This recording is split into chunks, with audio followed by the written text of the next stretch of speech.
ఆత్మీయ వినియోగదారులారా, ఈ వీడియోలో ఆంధ్రప్రదేశ్ సీనియర్ సిటిజన్ కార్డుకు ఎలా అప్లై చేయాలి మరియు ఎలా డౌన్లోడ్ చేసుకోవాలో తెలుసుకుందాం. ఆంధ్రప్రదేశ్ సీనియర్ సిటిజన్ కార్డు వృద్ధులకు ప్రత్యేక గుర్తింపును అందిస్తుంది. ఈ కార్డు ద్వారా అర్హులైన సీనియర్ సిటిజన్లు వివిధ ప్రభుత్వ సేవలు, పథకాలు మరియు ప్రయోజనాలను సులభంగా పొందవచ్చు. ఇప్పుడు ఈ కార్డుకు ఎలా దరఖాస్తు చేయాలి మరియు డౌన్లోడ్ చేసుకోవాలో తెలుసుకుందాం. మొదటగా మన పోర్టల్లో లాగిన్ అవ్వండి. తర్వాత స్టేట్ వైజ్ సర్వీసెస్ పై క్లిక్ చేసి ఆంధ్రప్రదేశ్ ఆప్షన్ను ఎంచుకోండి. తర్వాత AP senior citizen card apply and download సర్వీస్ను సెలెక్ట్ చేయండి. అప్లికెంట్ నేమ్ వద్ద దరఖాస్తుదారుడి పేరు నమోదు చేయండి. మొబైల్ నంబర్ను నమోదు చేయండి. దరఖాస్తుదారుడి ఆధార్ నంబర్ను నమోదు చేయండి.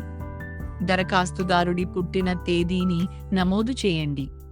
తరువాత డాక్యుమెంట్స్ విభాగంలో దరఖాస్తుదారుడి ఫోటోను అప్లోడ్ చేయండి. ఆధార్ PDF ఫైల్ను అప్లోడ్ చేయండి. బ్లడ్ గ్రూప్ వివరాలకు సంబంధించిన పత్రాన్ని అప్లోడ్ చేయండి. అన్ని వివరాలను సరిచూసుకుని సబ్మిట్ ఫామ్ పై క్లిక్ చేయండి. తర్వాత ప్రొసీడ్ టు సబ్మిట్ పై క్లిక్ చేయండి. మీ అప్లికేషన్ ప్రాసెస్ పూర్తయిన తర్వాత 24 పని గంటల్లో మీ సీనియర్ సిటిజన్ కార్డు డౌన్లోడ్కు సిద్ధంగా ఉంటుంది. ఈ వీడియోను వీక్షించినందుకు ధన్యవాదాలు.